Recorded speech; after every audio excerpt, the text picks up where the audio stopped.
Assalamualaikum warahmatullahi wabarakatuh. Pada pertemuan kali ini, kita akan membahas mengenai konsep dari kapitalisme.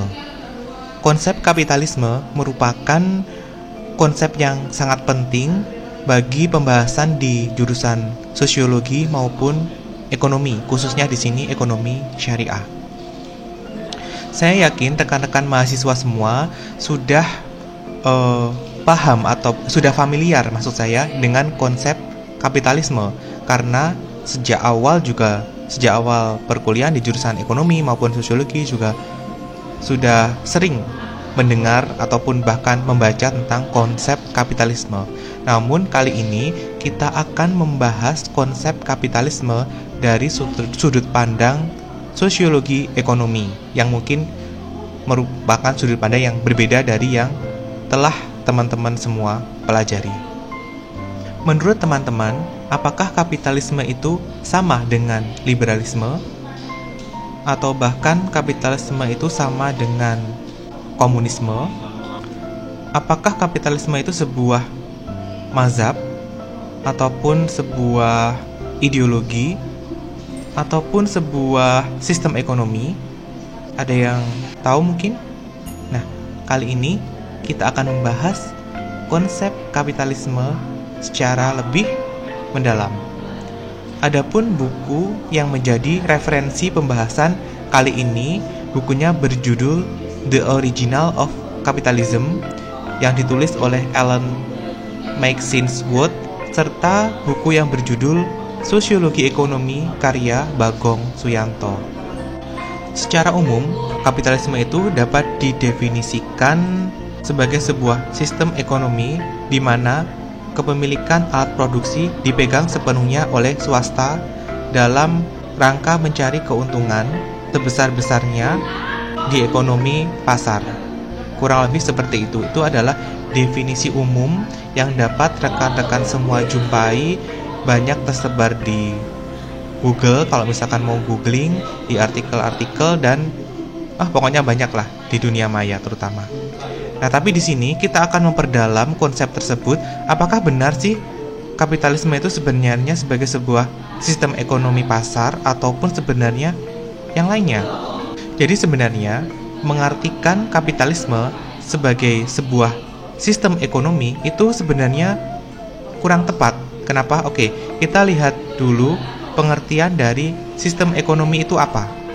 Nah, menurut Corporate Finance Institute, sistem ekonomi itu dapat diartikan sebagai sistem yang diadopsi oleh suatu negara dalam mengelola dan mendistribusikan sumber daya barang kepada seluruh warga negara di wilayah negara tersebut. Nah, itu adalah definisi dari sistem ekonomi. Jadi, kalau memang kapitalisme adalah suatu sistem ekonomi, maka jelas ada negara yang secara formal atau secara resmi itu mengakui atau mendeklarasikan dirinya sebagai penganut sistem ekonomi kapitalis.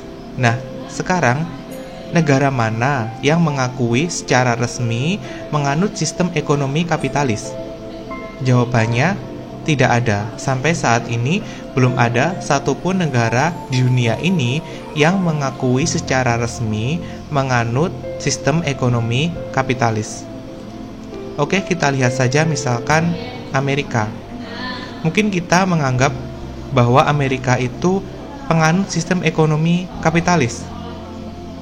Memang di sana praktek kapitalis itu sangat banyak ya, sangat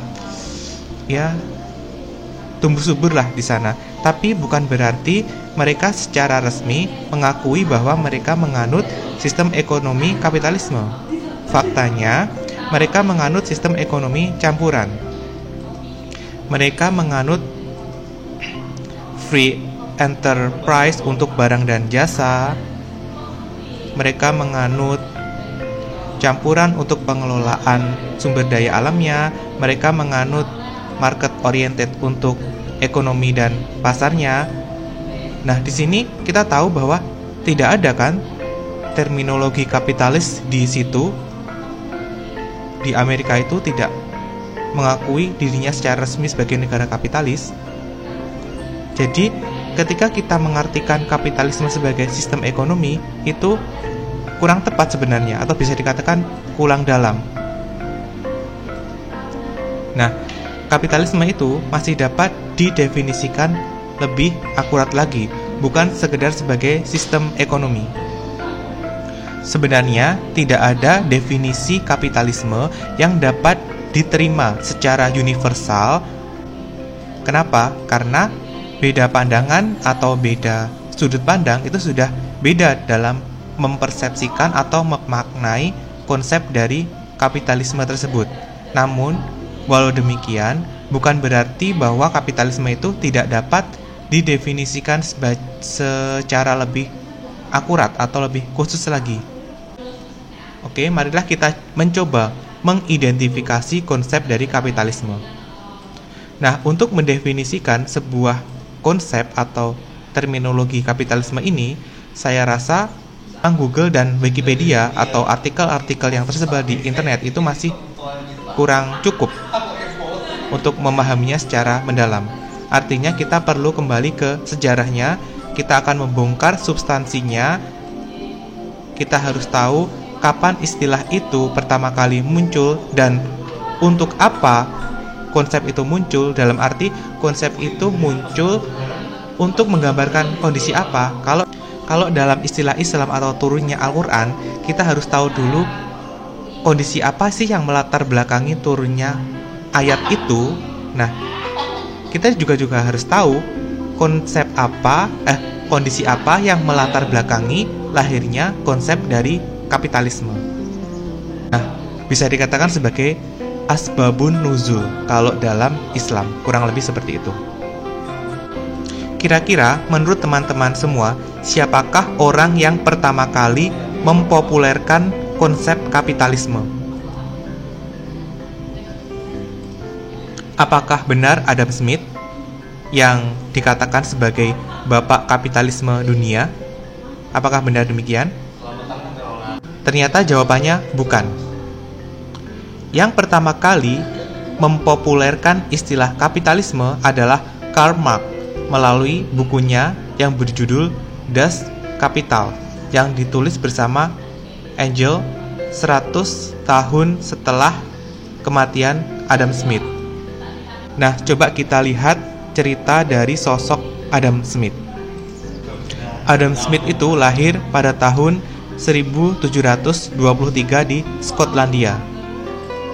Dia itu seorang pemikir, seorang filsuf atau seorang cendekiawan yang pikiran-pikirannya atau tulisan-tulisannya itu sekarang digunakan sebagai fondasi ekonomi modern dan mempengaruhi sistem kerja pasar sampai detik ini. Adam Smith sudah banyak banget menghasilkan tulisan-tulisan atau karya-karya yang luar biasa. Salah satunya yang paling terkenal adalah Wealth of Nation yang dia tulis pada tahun 1776.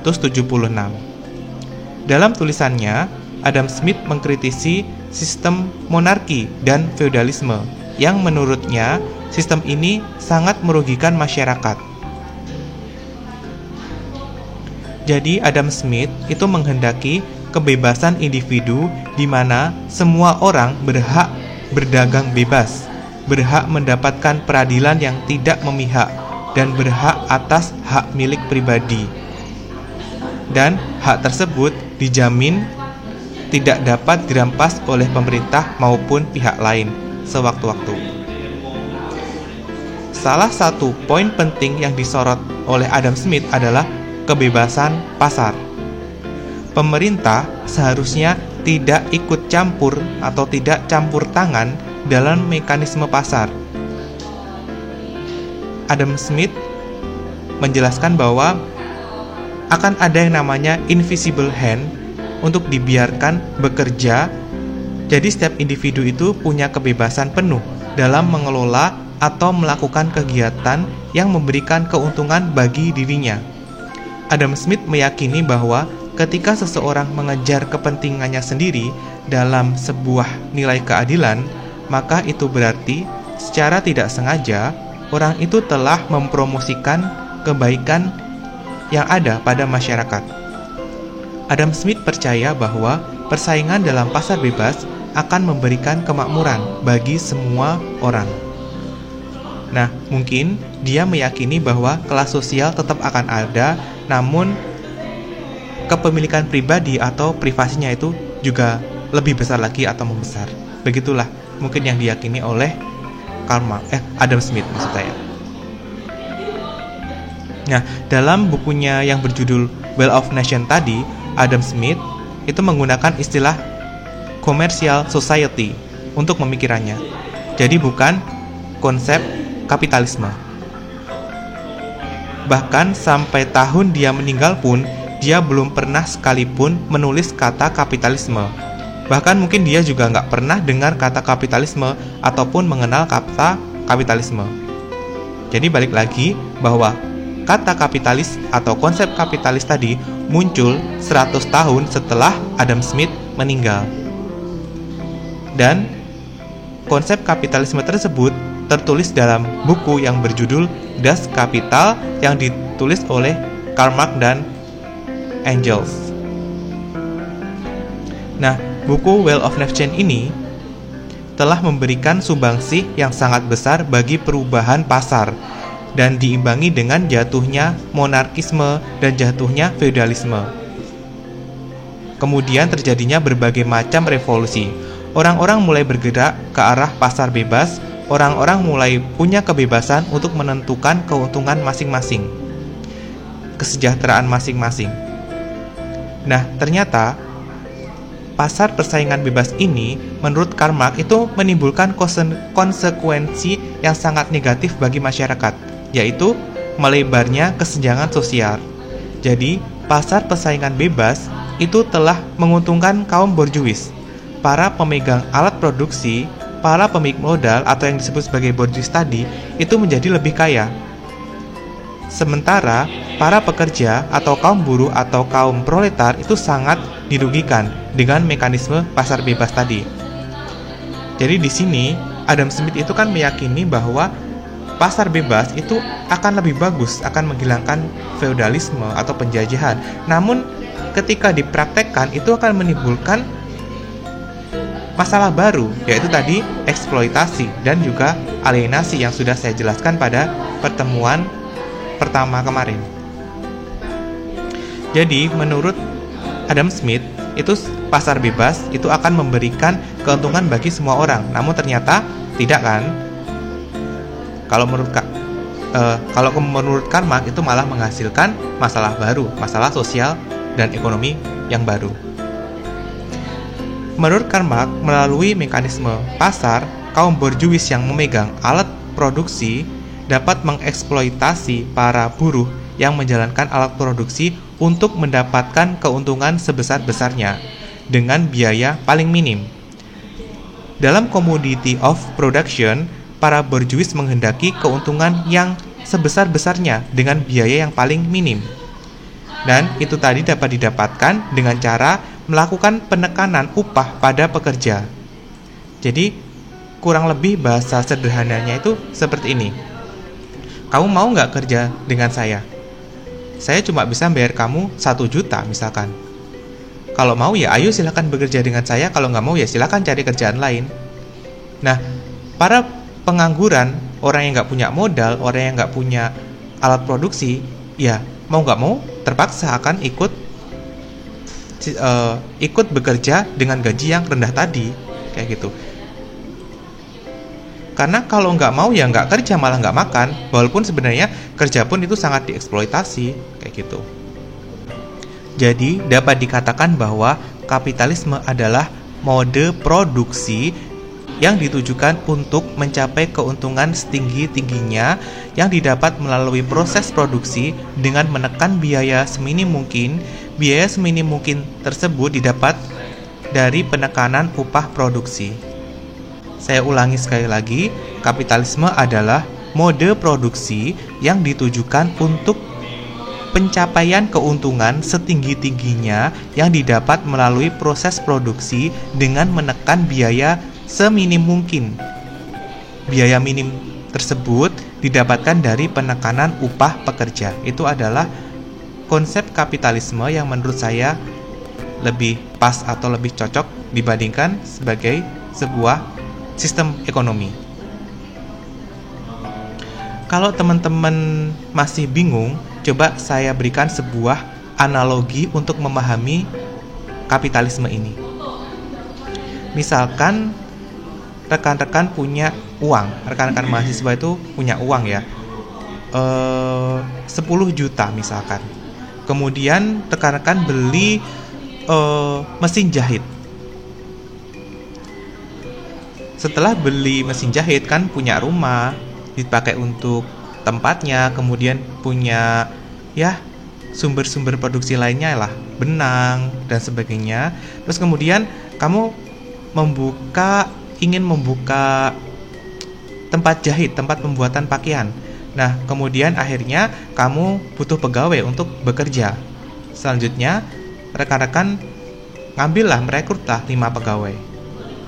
Nah, ternyata usaha jahit tadi itu laris, sangat laku karena pegawai rekan-rekan itu sangat terampil. Mereka mampu membuat atau mendesain baju dengan sangat bagus, bisa melayani konsumennya dengan ramah, dengan baik, dan sebagainya. Nah, setelah dihitung-hitung, sebulan ternyata penghasilan rekan-rekan itu sampai ke angka 100 juta keuntungan bersihnya itu. Itu udah dipotong biaya operasional dan biaya sewa, bahkan biaya untuk menggaji pegawai tadi. Nah, dari keuntungan 100 juta tadi, itu untuk gaji pegawai semua itu hanya dikasih 5 juta untuk 5 orang. Jadi satu orangnya itu 1 juta. Sementara 95 jutanya itu untuk kita sebagai kaum borjuis, untuk kekayaan kita sendiri. Kemudian belilah mesin jahit lagi, kemudian buka gerai jahit lagi di tempat lain, dan kemudian merekrut lagi pegawai. Nah, begitu seterusnya untuk mendapatkan keuntungan yang besar, tapi tetap menekan upah pekerja supaya minim tadi. Nah, itu tanpa disadari teman-teman sudah menjadi seorang kapitalis. Kayak gitu. Jadi dapat kita tekankan di sini bahwa ketika kita mengartikan kapitalisme sebagai sebuah ideologi itu jelas salah ya. Terus kemudian mengartikan kapitalisme sebagai sebuah sistem ekonomi juga kurang tepat, walaupun nggak sepenuhnya salah, tapi yang paling mendekati benar adalah kapitalisme merupakan sebuah mode produksi atau cara kita melakukan sebuah sistem produksi di perusahaan kita. Itu enaknya. Jadi ketika kita menginginkan keuntungan sebesar-besarnya dengan menekan biaya seminim-minimnya, yang ditekan yaitu upah pekerja. Nah, selamat, rekan-rekan sudah menjadi seorang kapitalis kayak gitu. Itu sudah mempraktekkan kapitalisme. Selanjutnya coba kita bedakan antara kapitalisme dengan liberalisme. Jadi kapitalisme dan liberalisme itu memang sesuatu hal yang terkait. Namun dua hal ini adalah sebuah konsep yang berbeda. Walaupun masih banyak di antara kita yang masih menyamakan dua hal ini, beberapa orang menggunakan definisi liberalisme untuk mengartikan kapitalisme ataupun sebaliknya, menggunakan definisi kapitalisme untuk mendefinisikan liberalisme. Padahal kan dua hal ini merupakan hal yang sangat berbeda. Jadi, kalau liberalisme itu merupakan sebuah ideologi. Jadi, liberalisme adalah ideologi, sementara kapitalisme adalah mode produksi. Jadi, teman-teman bisa menjadi seorang yang liberal, tapi bukan berarti seorang kapitalis. Nah, kalau nggak punya modal, nggak punya alat produksi, apa yang mau jadi kapitalis? Enggak kan, nggak ada yang kapitalisasi. Jadi bisa jadi seorang berpemikiran liberal, bebas, tapi bukan seorang kapitalis. Karena apa? Karena tidak punya alat produksi tadi, tidak punya modal. Sebaliknya, teman-teman bisa menjadi seorang yang kapitalis tanpa hidup di negara yang ekosistemnya liberal. Contohnya, misalkan di China misalkan, itu kan menganut ideologinya komunis. Namun di sana kita gampang menemukan mode produksi yang kapitalisme, praktek-praktek kapitalisme banyak kita temui di pabrik-pabrik yang ada di Cina. Kenapa? Karena mereka rela tuh dibayar rendah untuk bisa bekerja memproduksi barang di pabrik-pabriknya. Sementara pengusahanya sendiri itu mendapatkan margin keuntungan yang sangat besar. Nah, tapi memang kapitalisme itu mungkin lahir dari mekanisme pasar bebas, tapi bukan berarti dia hanya bisa hidup di pasar bebas. Mungkin kapitalisme sama liberalisme tadi itu suatu hal yang harmoni atau bahkan pendukung, karena kapitalisme ini sangat adaptif ya. Namun tidak selalu bahwa kapitalisme itu bisa hidup di negara yang liberalis. Kenapa? Karena kapitalisme ini adalah mode produksi yang sangat adaptif. Dia bisa hidup dimanapun, di sistem ekonomi manapun, di ideologi manapun. Dia bisa hidup di ideologi atau sistem pemerintahan yang misalkan menganut negara Pancasila, mengikut monarki absolut, penganut ideologi Islam, bahkan sosialis, itu juga tetap bisa. Kapitalisme itu bisa hidup di sistem ekonomi ataupun ideologi manapun. Nah, jadi kapitalisme sendiri itu beda dengan ideologi itu tadi. Jadi ada satu hal yang perlu teman-teman ketahui terkait konsep komunisme. Nah, komunisme itu sebenarnya nggak pernah benar-benar terwujud dalam sejarah dunia ini. Coba saja kita lihat negara yang mungkin teman-teman sebut sebagai negara komunisme seperti Cina ataupun Uni Soviet, itu tidak pernah benar-benar menerapkan komunisme dengan tepat di negaranya. Mereka sebenarnya itu lebih ke sosialis, bukan komunisme. Kenapa demikian? Karena komunisme itu adalah keadaan setelah sosialis. Jadi negara itu harus sosialis dulu, setelah itu baru berkembang menjadi komunis.